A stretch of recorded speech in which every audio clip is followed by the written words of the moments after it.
Hey guys, it's Holly. Today's just gonna be a kind of laid back talking video. I haven't made a talking video in a while and some stuff has happened, so I figured that I would update you guys.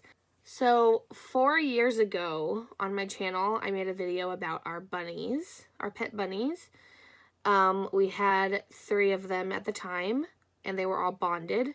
And if you're not familiar with rabbits, they're extremely territorial, and in order for them to all be able to live in one cage, you have to bond them. And if they're not bonded, they can literally like kill each other.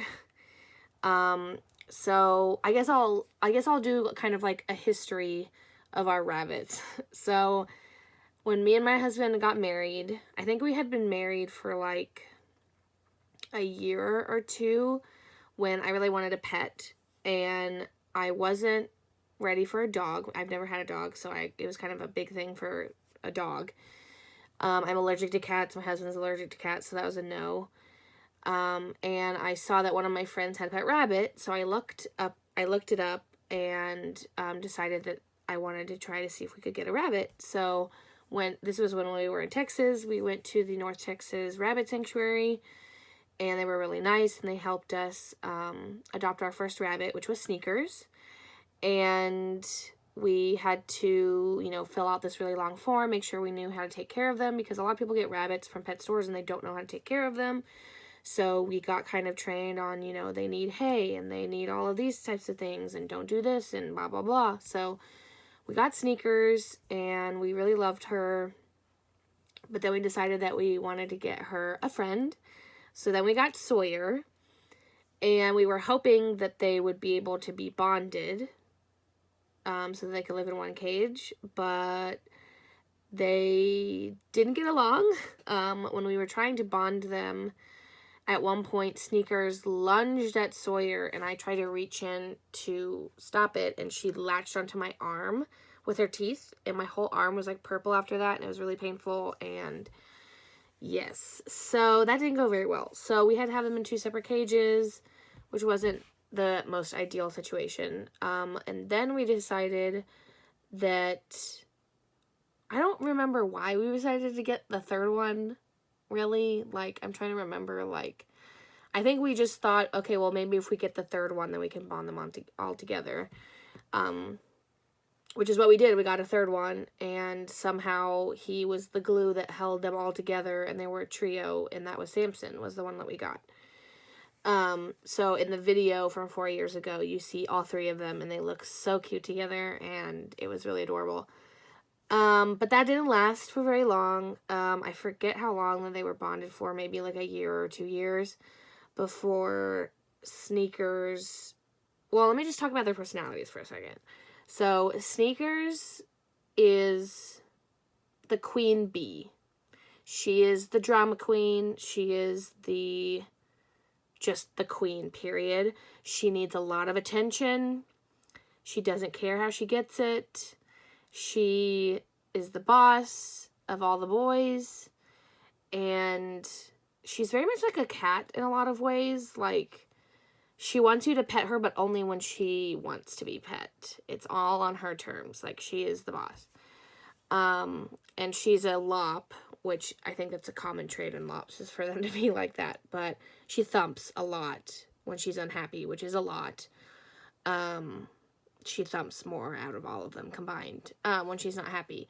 Sawyer is, I call him my little mousy boy, because he is very timid, and he's just he's the one that of all of them I could easily see like dying of a heart attack, because rabbits are scared, like if they can die from heart attacks from being scared, and I could see that happening with him. I mean, I hope not, but I mean, he's just a scaredy cat, and he's kind of, he follows Sneakers around or whatever, and she kind of bullies him. She's the bully.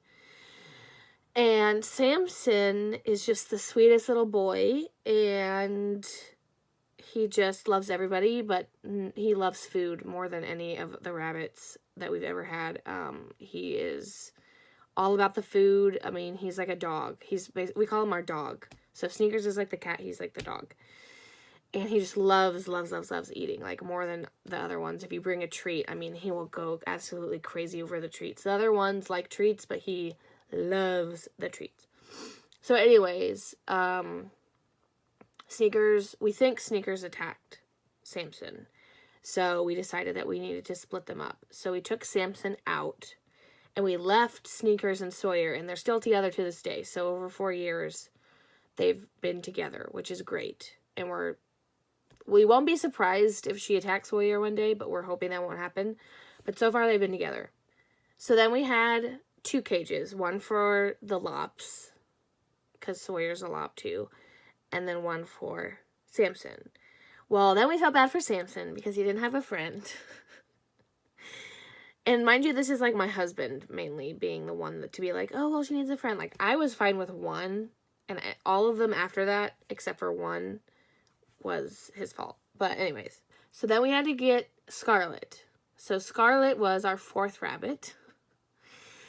And she's beautiful. She's probably like the most like regal looking of the ones that we have.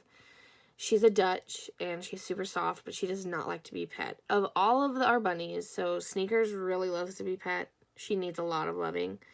Sawyer loves to be pet. And then the other one that I haven't talked about yet. But Scarlet does not like to be pet at all, and Samson didn't like to be pet at all.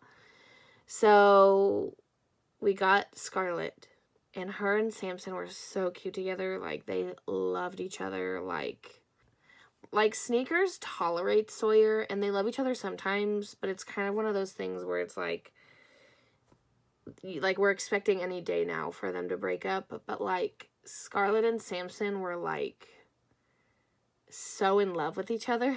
They loved each other. They would always lay next to each other and always take care of each other. We were never ever worried that Scarlet was going to attack Samson or anything like that, or that he would attack her. Like, they just were in love, and it was so cute.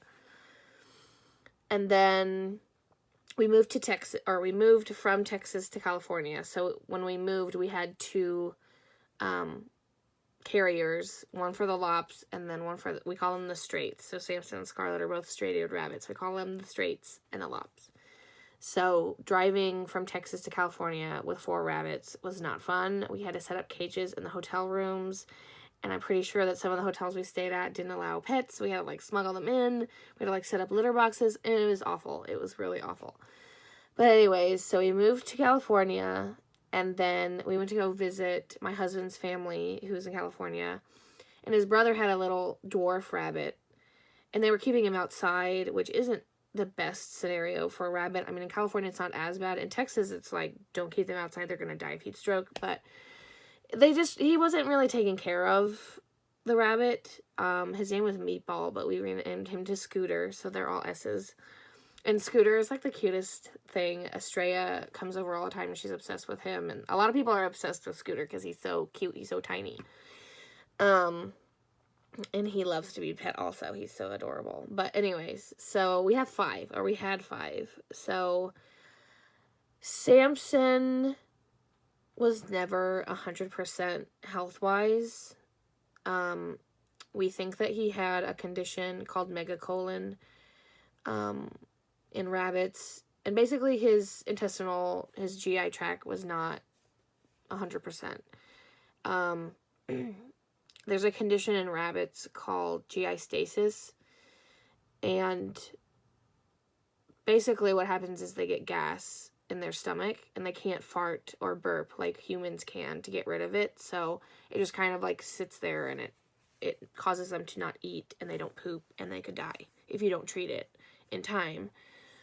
So he suffered with that on and off for as long as we've had him. I mean, he probably, over the course of us having him for however long we've had him, 4 years, he probably had GI stasis like 10, 15 times or something. It was a lot. I mean, the other ones maybe had like a bout here and there, but it was never like how Samson was. He always had health problems.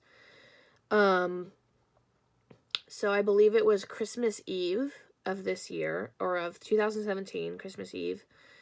Samson wasn't eating, which at this point we learned the signs of, hey, he's not eating, we need to give him meds. and watch him and see if he's going to start eating again and pooping again. So we gave him the regular meds that we had already because he had dealt with it for so long, and that didn't do anything. So then we took him to the we had to take him to the emergency vet on Christmas Eve, and they gave him fluids and whatever, and then he just didn't ever get better. I mean, all the other times, we caught it early enough, we gave him meds, and he recovered, and he was fine, he was eating again. But this time he didn't really get that much better. So pretty much we realized that we were going to have to separate him from Scarlett, which was really hard for us because they loved each other so much, but we really needed to watch him and see when he's pooping. And it's harder with another rabbit to know whose poop is whose. So we were we need to separate him so that we can watch him because he was not getting better.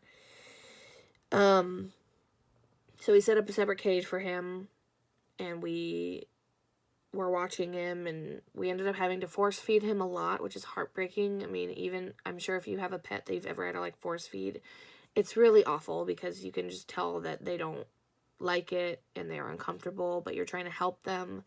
I'm sure it's like that with kids. I don't have kids, but I imagine that it's very painful when you're trying to help, but they are acting like you're torturing them. But anyway, so we had to force feed him. We even learned how to give him IV fluids with a needle in a bag, literally standing there with the bag of IV fluids. I mean, we were trying to do everything we could. Going to the vet, we had x-rays done. Our vet is one of the best rabbit vets in the country. He was the one who actually coined the term GI stasis and knows a lot about it, so we were really in good hands, and we even had his poop sent to a lab in Florida to be analyzed. I mean, we were doing literally any and everything we could think of to try to help him, but he just wasn't getting any better. So, fast forward to this month, 2018, on February 4th, which was Super Bowl Sunday, he started getting really, really bad. In the course of a few hours, he went from, he was walking like he was dizzy to he couldn't stand up on his own. He couldn't drink on his own. I mean, he was, we knew that he was dying. And so we just kind of held him we had bought a little doggy bed, and we had him on the couch, and we were just petting him and trying to make him comfortable. And we've never lost a pet, so we didn't really know what to do. We just kind of were well, let's keep him comfortable and, I guess wait it out. That sounds so awful, but we knew there was nothing. I mean, the vet had basically done everything he could, and, we had kind of expected that he wasn't going to live for that much longer. So we didn't know what to do. Me and my husband were freaking out. We didn't know, should we just wait until he dies? What do we do? Do we go get him euthanized to put him out of his suffering? What do we do? So finally, after a few hours of him, not being able to move, we were well, maybe we should just take him to the emergency vet and have them, euthanize him so that he doesn't have to suffer anymore. Because it was Sunday and the regular vet wasn't open. It was at nighttime. I think it was 8 o'clock or 9 o'clock at night. And so I picked him up in the dog bed. We didn't even put him in his carrier. We took him to the car, and as soon as I set him down in the car, he died.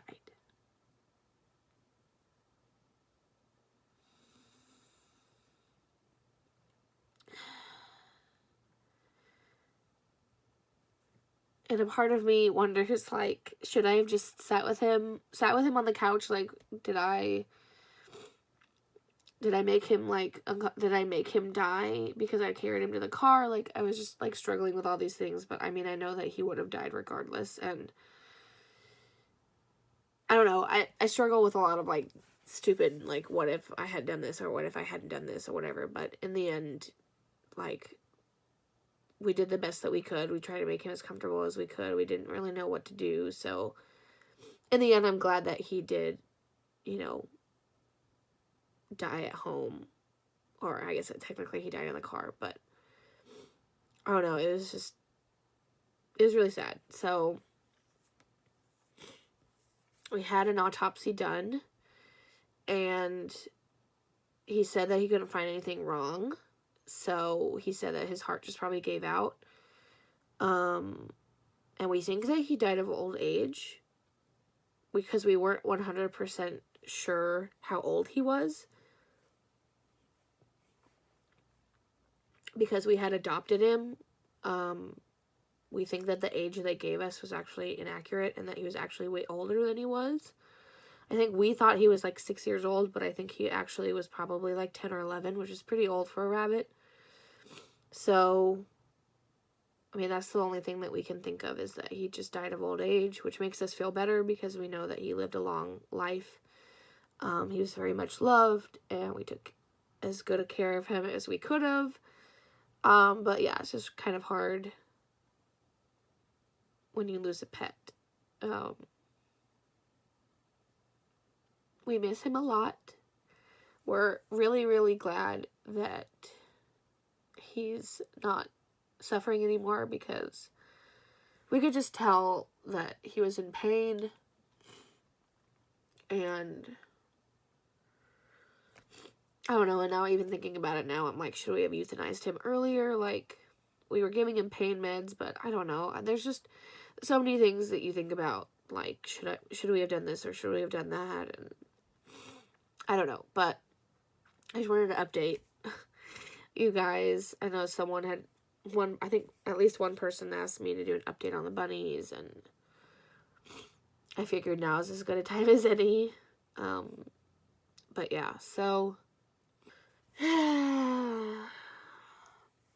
we just miss him. He was a good boy. He was so fluffy. He was the fluffiest rabbit. And he didn't like to be pet, which was what was sad, is that he was so fluffy, but he didn't like to be pet. But anyways, so that's the update on our bunnies. So we now have 4. Scarlett's on her own now, which is actually really heartbreaking. We may try to bond her with Scooter. I don't know how it's going to work. They may kill each other. I don't know. So I dedicate this video to Samson, our little Sammy. We love him, and we miss him.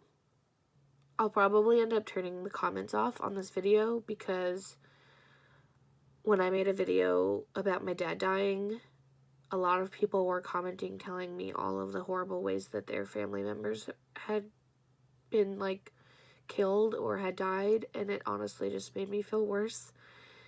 And I appreciate people saying that they understand, but I think it was just a lot harder for me to hear about all the other people that had died, and I don't know, I don't need people to tell me how their pets have died. I know that sounds kind of maybe rude, but I appreciate those that want to send love and condolences, but I don't.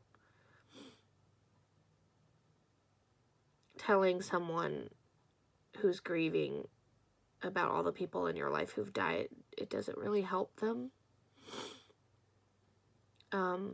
So I don't know, I may leave the comments up for a little bit and see how the comments go, but if you could just not comment and tell me all of the ways that your pets have died, because I know that it's maybe the only way you think that it'll help me, but even just saying, like, I'm sorry is better than saying how many of your pets have died. I don't know.